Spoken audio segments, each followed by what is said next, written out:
Bismillahirrahmanirrahim. Assalamualaikum warahmatullahi wabarakatuh. Alhamdulillah, mari kita awali pelajaran pada hari ini atau pada pertemuan hari ini dengan berdoa bersama.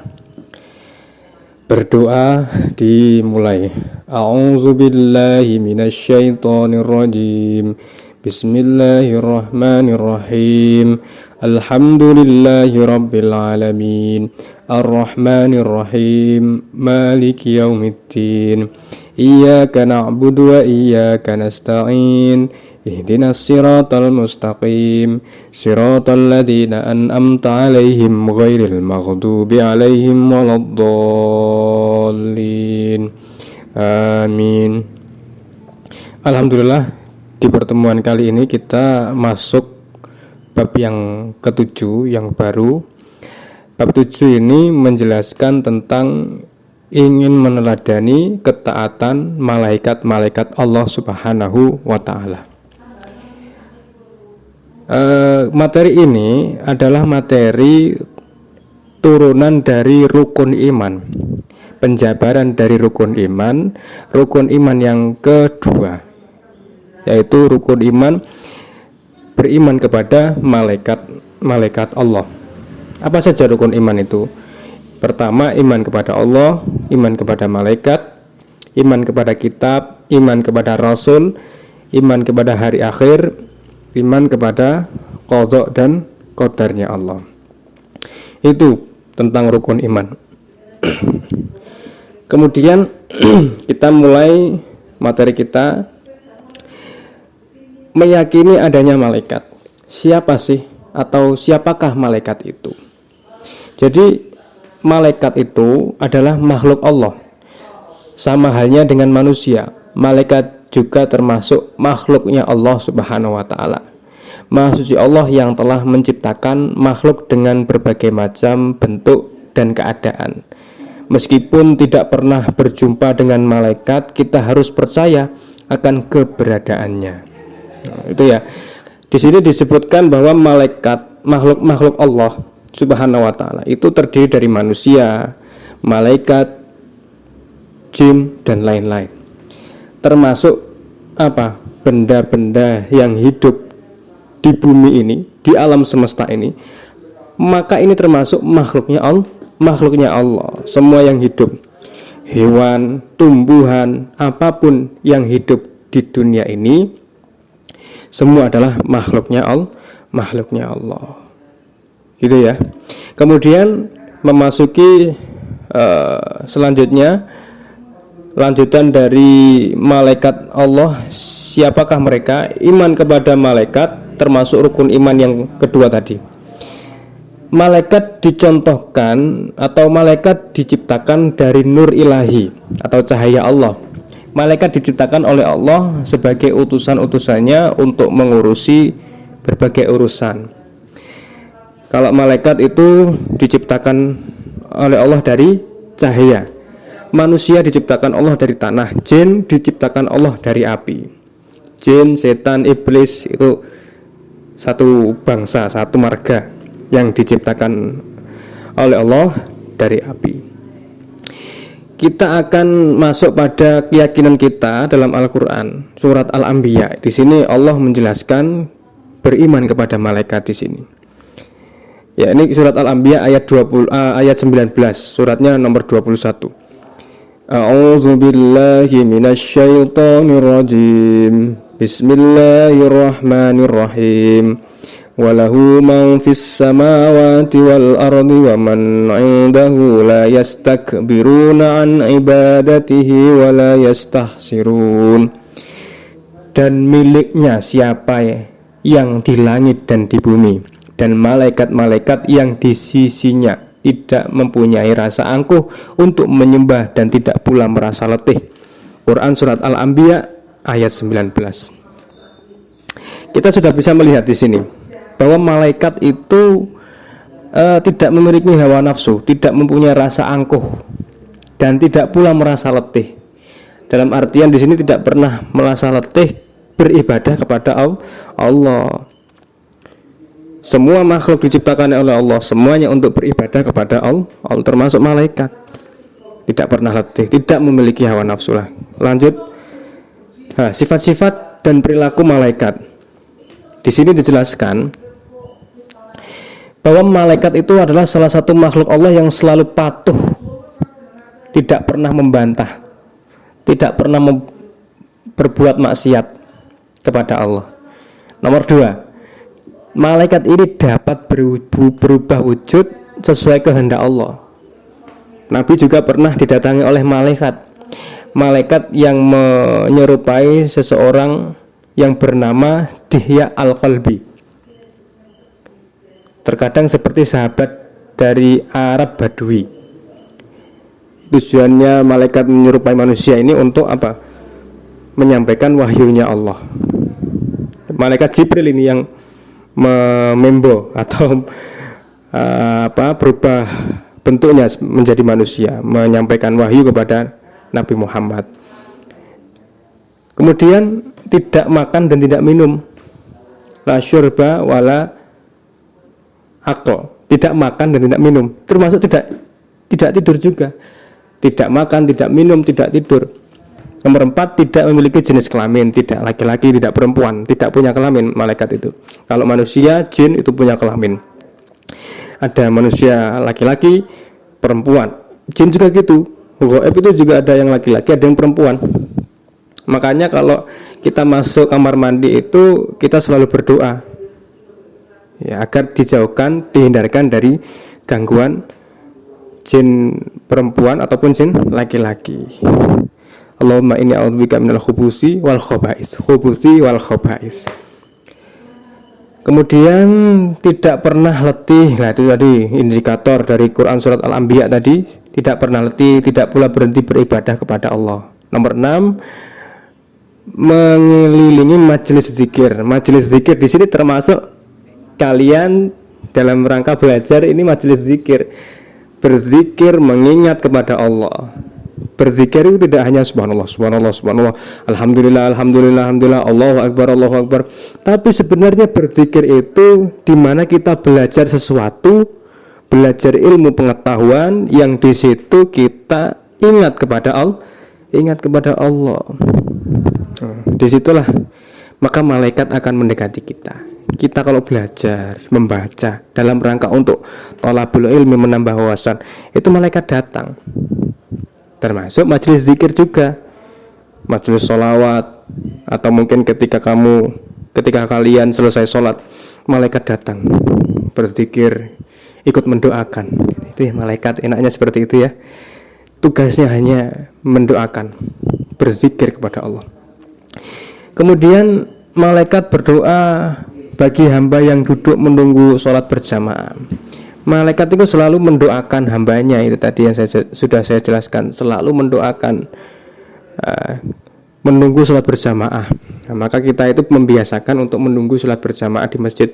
5 menit sebelum sholat kita sudah siap-siap di masjid. Ataupun kalau biasanya azan, ya alhamdulillah kita azan, kemudian sholat sunnah, qobliyah, ba'diyah. Itu disitulah malaikat akan datang kepada orang-orang yang menunggu azan, menunggu iqamah. Kemudian di sini dijelaskan sifat-sifat dan perilaku malaikat, bahwasanya ya sudah saya jelaskan tadi ya. Nanti bisa kalian lihat di buku paketnya halaman 97. Jadi malaikat di sini sifatnya ghaib, jin juga sifatnya ghaib. Manusia yang tidak ghaib bisa dilihat oleh panca indera, mata, yes, bisa dilihat, bisa dicium baunya. Manusia itu bisa dilihat dengan panca indera. Kemudian malaikat tidak makan, tidak minum. Jin itu makan minum, mana? Jadi jin itu ya makan, minum juga. Manusia sama halnya dengan jin, makan dan minum. Lah, jin dan manusia ini sama-sama ada yang beriman, ada yang ya kafir. Seperti manusia beriman itu, yang jin yang beriman, manusia yang beriman ya sama kayak kita, beriman, belajar, menuntut ilmu, mencari ilmu, kemudian beribadah kepada Allah, menyembah kepada Allah. tapi derajatnya manusia itu lebih mulia daripada makhluk yang lain. Seperti kisahnya Nabi Adam pas waktu diciptakan pertama kali. Gitu ya. Nah, kemudian siapa saja malaikat itu? Malaikat di sini jumlahnya yang kita ketahui ada 10. Malaikat Jibril, Mikail, Israfil, Israel, Munkar, Nakir, Rokib, Atid, Malik, Ridwan. Ada 10 jumlahnya. Dan tugasnya pun berbeda-beda. Tugas malaikat Jibril di sini menyampaikan wahyu kepada Nabi Muhammad. Dari wahyu dari Allah, tugasnya menyampaikan wahyu kepada Nabi dan Rasul. Dan malaikat Jibril adalah Ruhul Qudus. Nama lain dari malaikat Jibril Ruhul Qudus, Ruhul Amin, dan Namus. Kemudian malaikat Mikail ini bertugas mengatur kesejahteraan makhluk, seperti mengatur awan, menurunkan hujan, melepaskan angin, dan membagi-bagi rezeki. Jadi malaikat itu tidak bisa kita lihat, tapi tugasnya itu dari Allah.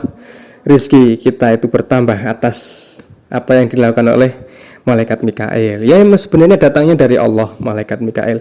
Tugasnya yang diberikan dari Allah. Kemudian malaikat Israfil. Malaikat Israfil bertugas meniup trompet atau meniup sangkakala saat dimulainya kiamat hingga saat hari berbangkit di padang mahsyar. Malaikat Israel bertugas mencabut nyawa seluruh makhluk hidup, baik manusia, jin, iblis, dan malaikat. Apabila telah tiba waktunya, ini malaikat Israel mencabut nyawa, maka kita jangan sia-siakan waktu kita. Nanti kalau sudah didatangi malaikat Israel, sudah tidak ada lagi ibadah yang kita lakukan. Tidak, malaikat Israel tidak memandang ini waktunya meninggal, ini masih muda, belum waktunya meninggal, ini sudah tua waktunya meninggal. Tidak memandang itu. Apapun malaikat Israel akan mencabut nyawa kita atas izin dari Allah. Kemudian malaikat Munkar ini bertugas menanyai orang yang sudah meninggal, yang berada di alam kubur. Sama halnya dengan malaikat Nakir. Malaikat Nakir bertugas menanyai orang yang sudah meninggal dan berada di alam kubur. Malaikat Rokib dan malaikat Atid sama seperti tugas-tugas yang lain. Malaikat ini bertugas ada di sisi kanan dan sisi kiri manusia. Malaikat Rokib bertugas mencatat semua pekerjaan baik setiap manusia, sejak akil balik sampai hayat. Perbuatan baik ini malaikat Rokib yang mencatat.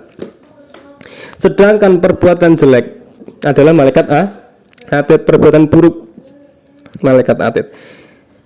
Ada yang mengatakan bahwa kita kalau berbuat baik saja dalam niat, malaikat Rokib ini sudah mencatat.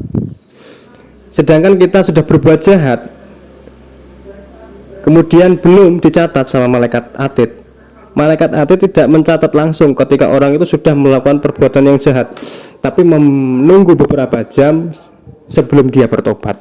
Maka ditunggu tidak bertobat-tobat, maka malaikat Atid ini langsung mencatat amal jelek. Jadi gitu konsep cara kerja mereka, atau juknis mereka, jobdesknya mereka. Kemudian malaikat Ridwan bertugas menjaga dan mengatur kesejahteraan penghuni surga. Malaikat Malik ini atau malaikat Zabaniyah bertugas menjaga, mengatur siksa azab bagi para penghuni neraka. Itu tadi ya, ada 10 malaikat yang harus kita ketahui, yang harus kita hafalkan. Hikmah yang dapat kita petik, yang dapat kita ambil dari beriman kepada malaikat ini, kita selalu taat dan bertakwa kepada Allah. Memberikan motivasi kita agar selalu taat ya. Kenapa? Karena setiap gerakan kita diawasi oleh malaikat. Nomor 2, malaikat, ya itu tadi lah, malaikat mengawasi perkataan dan perbuatan kita, ucapan kita ataupun perbuatan kita ketika sendiri, ucapan ketika sendiri, ketika tidak ada orangnya, kita itu berbuat ngata-ngatain orang atau mungkin berniat jelek, itu malaikat itu sudah mencatat, sudah membuat catatan. Nggak tahu itu catatannya berupa not atau berupa tulisan atau berupa kertas, nggak tahu. Yang saya tahu lebih canggih lah daripada teknologi yang buat oleh manusia, catatan malaikat itu. Maka kita ketika diawasi itu harus berbuat baik setiap saat, memberi rasa optimis. Kita memiliki rasa optimis, ada malaikat Mikail, ada malaikat yang membagikan rezeki kepada kita. Rezeki kita ini kita bisa diterima oleh di SMP Negeri 3 Malang ini, belajar di sini, ini termasuk rezeki kita. Rezeki ilmu kita di sini. Ya, rezeki ilmu kita di SMP 3. Ilmu itu antara orang satu dengan yang lain berbeda. Jadi alhamdulillah ilmu kita ada di sini. Kita jalan belajarnya di SMP 3 sini. Termasuk nanti rezeki orang tua kalian. Itu semuanya full dari Allah melalui malaikat yang membagi rezeki, malaikat Mikail. Rasa optimis itu untuk selalu berusaha, karena Allah Subhanahu wa taala akan memberi ilmu melalui malaikat Jibril. Nah, malaikat Jibril selain menyampaikan wahyu pada nabi dan rasul, beliau juga, atau malaikat Jibril juga memberikan ilmu, dan juga memberi rezeki melalui malaikat Mikail. Memotivasi kita, nomor 4, memotivasi kita untuk selalu beramal soleh. Dimanapun kita beramal soleh wajib, itu tidak ada yang sia-sia kecuali amal soleh dan ilmu yang bermanfaat. Karena bekal itulah yang kita bawa kelak ketika meninggal dunia untuk menghadap pengadilan Allah Subhanahu wa taala. Mungkin saya kira cukup sampai sini saja materi kita. Kurang dan lebihnya mohon maaf. Billahi taufiq wal hidayah wa ridha wal inayah. Assalamualaikum warahmatullahi wabarakatuh.